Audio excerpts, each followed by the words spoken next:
নমস্কার বন্ধুরা, education and educare YouTube চ্যানেলে তোমাদের সকলকে স্বাগত। আমি সুমিতা। আমি আমার ইউটিউব চ্যানেলটিতে এডুকেশন বিষয়টি নিয়ে ক্লাস করাই। তোমরা যারা আমার চ্যানেলে নতুন তারা আমার চ্যানেলটি অবশ্যই সাবস্ক্রাইব করবে। আজকের ভিডিওটিতে আমরা ইউজিসি নেট এবং ওয়েস্ট বেঙ্গল সেট এডুকেশন সাবজেক্টের প্রিপারেশনে ইউনিট 4 টিচার এডুকেশন থেকে কয়েকটি প্রশ্ন উত্তর নিয়ে আলোচনা করব, যেগুলো প্রিভিয়াস ইয়ারে এক্সামে এসেছিলো এবং ভীষণই গুরুত্বপূর্ণ কয়েকটি প্রশ্ন। আজকের ভিডিওর প্রথম প্রশ্ন হচ্ছে, which of the following is proposed by Deng and Luke as knowledge base for teacher? Option এতে আছে disciplinary and practical conception of knowledge. Option বিতে আছে practical and experiential conception of knowledge. Option সিতে আছে disciplinary and experiential conception of knowledge. Option ডিতে আছে disciplinary, practical and experiential conception of knowledge. Deng and Luke teacher এডুকেশনের teaching যে model দিয়েছিলেন, সেখানে তিনি নলেজ বেসড একটা টিচিং মডেল সম্পর্কে বলেছিলেন। নলেজ বেসড টিচিং মডেল সম্পর্কে ডেক অ্যান্ড লুইক 2008 সালে যে কনসেপশন অফ নলেজ দিয়েছিলেন, সেখানে সেই কনসেপশন অফ নলেজটা অর্থাৎ জ্ঞানের যে ধারণাটা, সেটা based on their examination of several disciplinary and epistemological knowledge classification scheme. অর্থাৎ সেটা কিসের ওপর বেশ করেছিল? সেটা সেভারাল ডিসিপ্লিনারি অর্থাৎ বিভিন্ন বিষয়ের ওপর পরীক্ষা করার পর এবং এপিস্টেমিওলজিক্যাল নলেজ অর্থাৎ জ্ঞানতত্ত্বের যে জ্ঞান আছে তার ওপর ভিত্তি করে ডেক and Locke conception of knowledge দিয়েছিলেন। এবার তাদের যে কনসেপশন অফ নলেজ ছিল সেটা তিনটে ছিল: disciplinary conception of knowledge, practical conception of knowledge এবং এক্সপিরিয়েন্সিয়াল কনসেপশন অফ নলেজ। তিনটি নলেজ সম্পর্কে তারা বলেছিলেন। তাহলে আমাদের সঠিক উত্তর কোনটি হচ্ছে? আমাদের সঠিক উত্তর হচ্ছে disciplinary, practical and experiential conception of knowledge. Option D সঠিক উত্তর। নেক্সট কোয়েশ্চেন হচ্ছে, what is the first step in organizing in service training program for teachers? টিচারদের যে ইন সার্ভিস ট্রেনিং প্রোগ্রাম আছে, সেই ট্রেনিং প্রোগ্রামের ফার্স্ট স্টেপ কোনটি?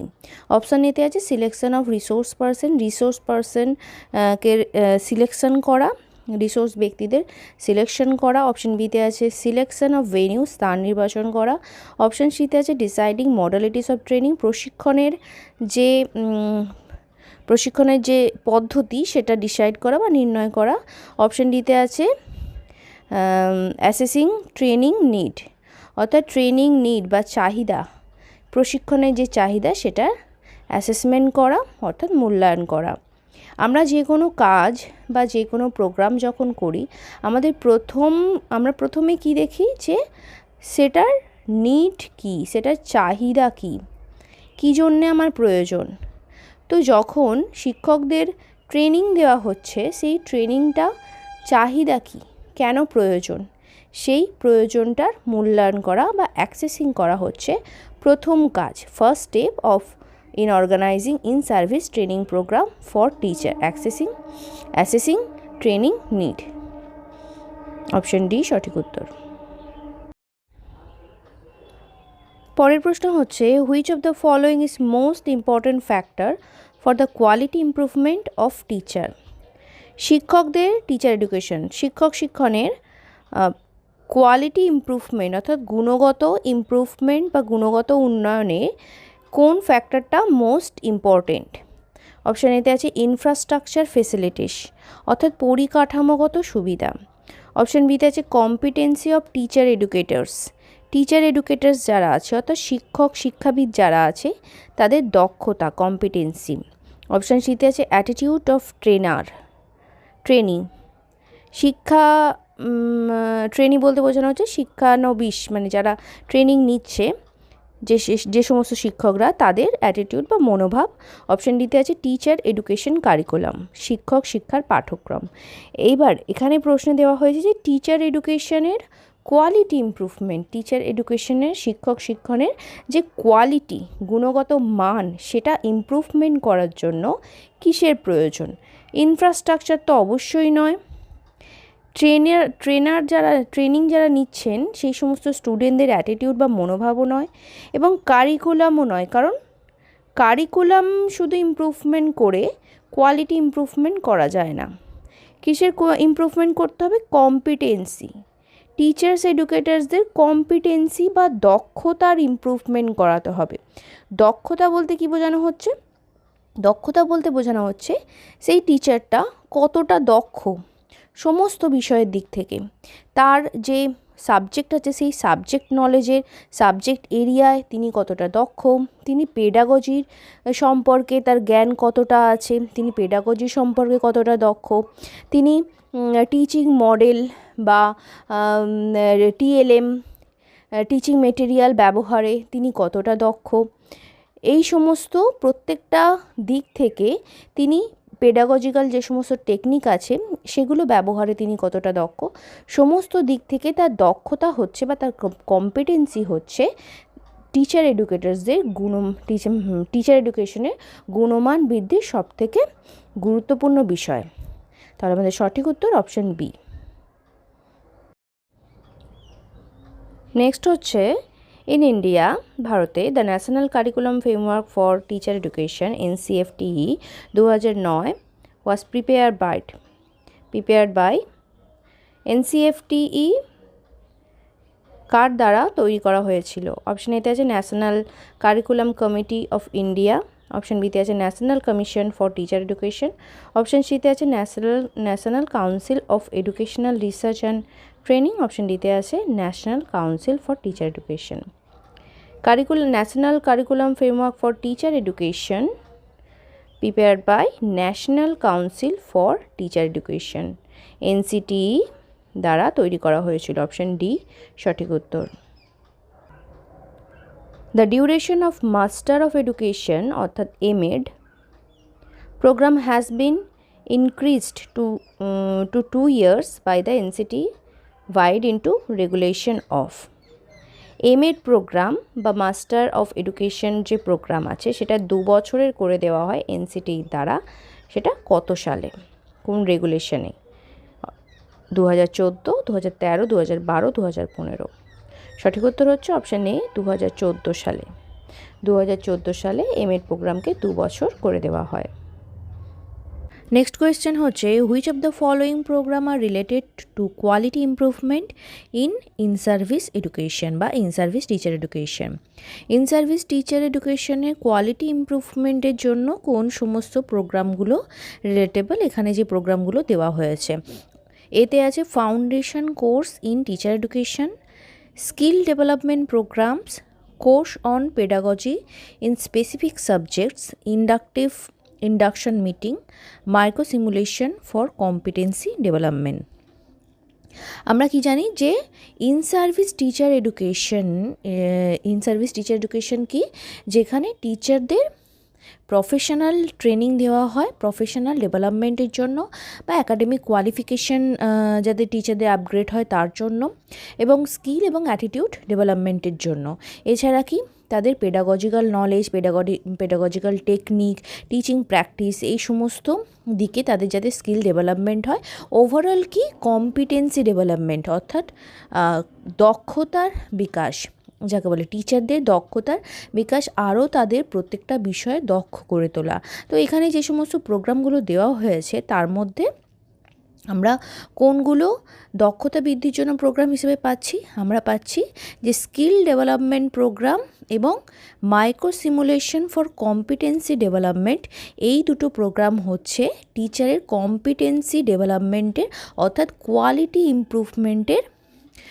Improvement program. Quality improvement বলতেই বোঝানো হয় যে একজন টিচারের কম্পিটেন্সি ডেভেলপমেন্ট বলতে সমস্ত দিকে তার স্কিল, তার অ্যাটিটিউড, তার যে প্রফেশনাল যে সমস্ত দিকগুলো আছে সমস্ত দিকে তার সাবজেক্ট নলেজ, তার পেডাগজিক্যাল নলেজ, সমস্ত দিকে তার দক্ষতা বৃদ্ধি করার জন্য। তো স্কিল ডেভেলপমেন্ট প্রোগ্রাম এবং মাইক্রো সিমুলেশন কম্পিটেন্সি ডেভেলপমেন্ট হচ্ছে quality improvement program. BNE option C সঠিক উত্তর।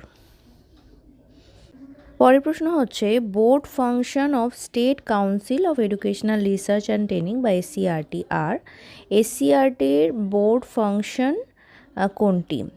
এতে আছে অপশান এতে আছে design and development of integrated teacher education program of 4 year duration. Option বিতে আছে preparation of code of professional ethics for teachers. Option C তে আছে development of curriculum textbooks training research and innovation. Option D তে আছে accreditation of teacher education institution and their monitor.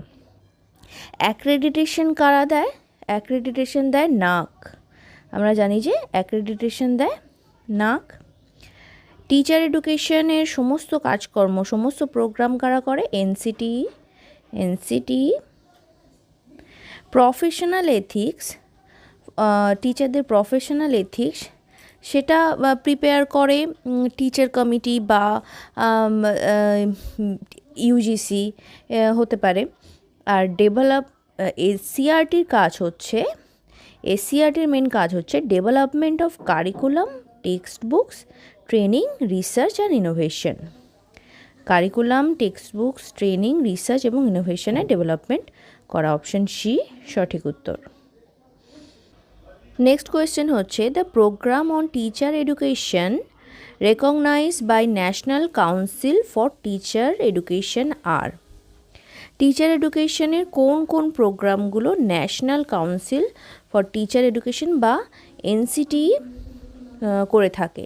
নিচে যে সমস্ত প্রোগ্রামগুলো দেওয়া হয়েছে, আমরা জানি যে এনসিটি কি করে সমস্ত রকম টিচার এডুকেশনের প্রোগ্রামগুলোকে ডেভেলপমেন্ট করে। টিচার এডুকেশনের যা সমস্ত বিষয় থাকে টিচার এডুকেশনকে মনিটর করা, গাইডলাইন করা, নর্ম ঠিক করা, টিচার এডুকেশনের যে কোনো গভর্নমেন্ট ম্যাটার হোক, গাইডলাইন হোক, স্পেসিফিক কোনো প্রোগ্রাম হোক বা টিচার ইনস্টিটিউটগুলোকে অ্যাপ্রুভাল দেওয়ার হোক, নর্ম ঠিক করার হোক, সুপারভাইজিং করার হোক, সমস্ত কিছু কে করে? এনসিটি। তো এখানে বলা হয়েছে যে টিচার এডুকেশনে কোন প্রোগ্রামগুলো এনসিটি করে? এনসিটি কী করে? টিচার এডুকেশন অর্থাৎ টিচিং প্রফেশন যে আছে তাদের ট্রেনিং দেওয়ার কাজগুলো করে এনসিটি। আমাদের এখানে কি দেওয়া হয়েছে?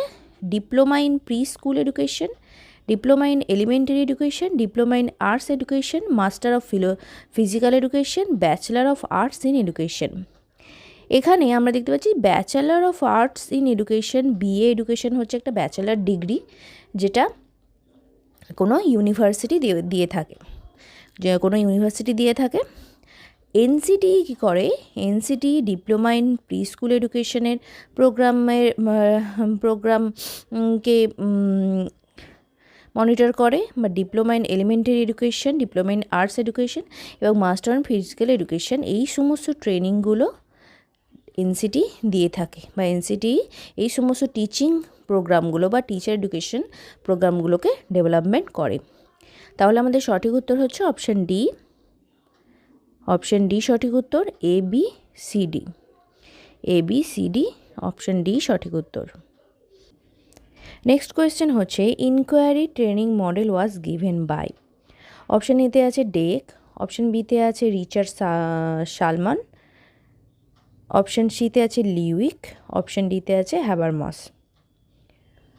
ইনকোয়ারি ট্রেনিং মডেল দিয়েছিলেন option B Richard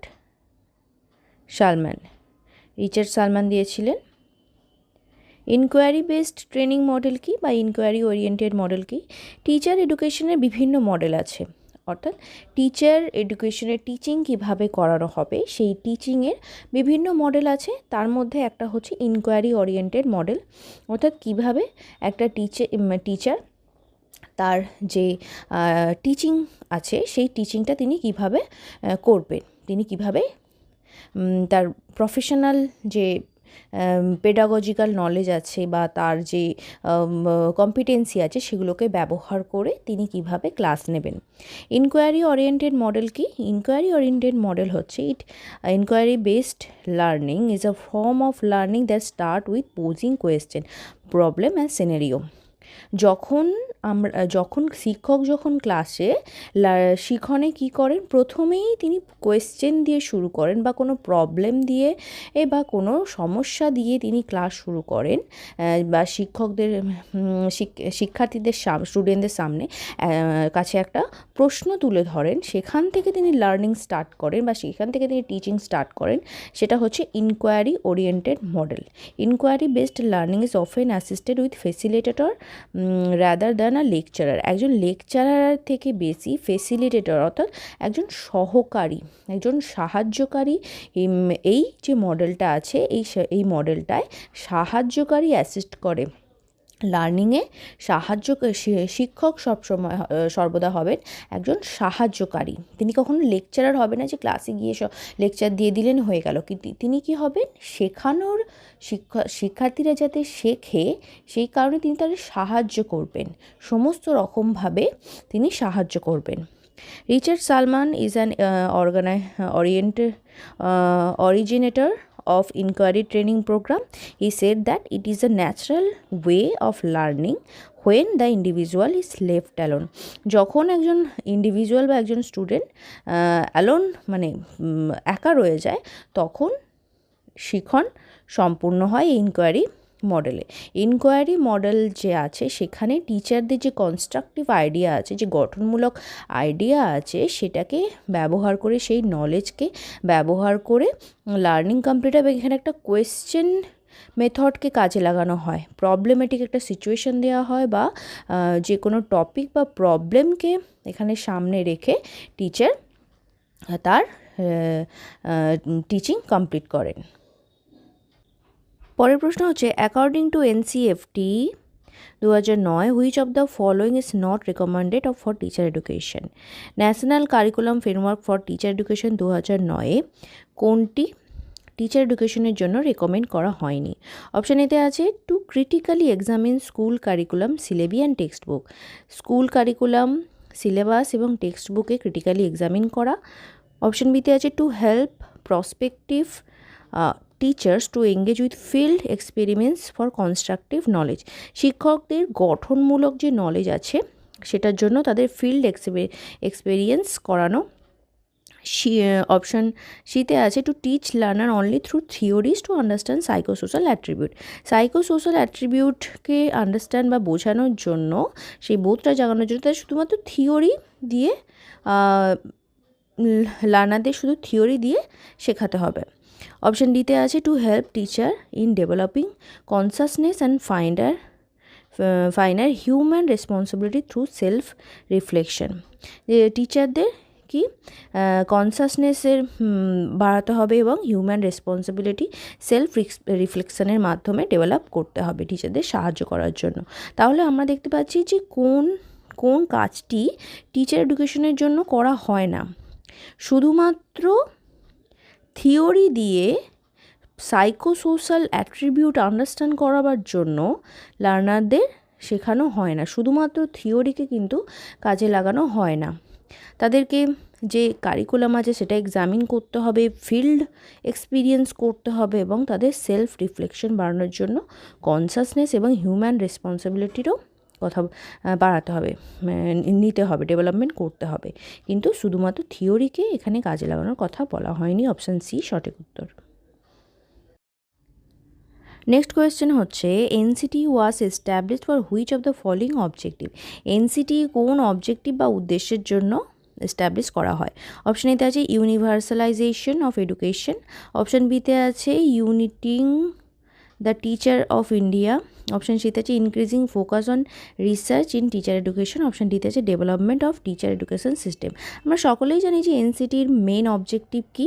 teacher education সিস্টেমকে ডেভেলপমেন্ট করা, কিন্তু ইউনিভার্সালাইজেশন অফ এডুকেশন অর্থাৎ শিক্ষার বিশ্বকরণ করা বা ভারতের সমস্ত টিচারদের ইউনিটি গঠন করা বা টিচার এডুকেশনে রিসার্চকে ইনক্রিজ করা, এগুলো কিন্তু এনসিটির মেন অবজেক্টিভ নয়। মেন অবজেক্টিভ হচ্ছে টিচার এডুকেশনের যে সিস্টেম আছে সেটাকে ডেভেলপমেন্ট করা। অপশান ডি সঠিক উত্তর।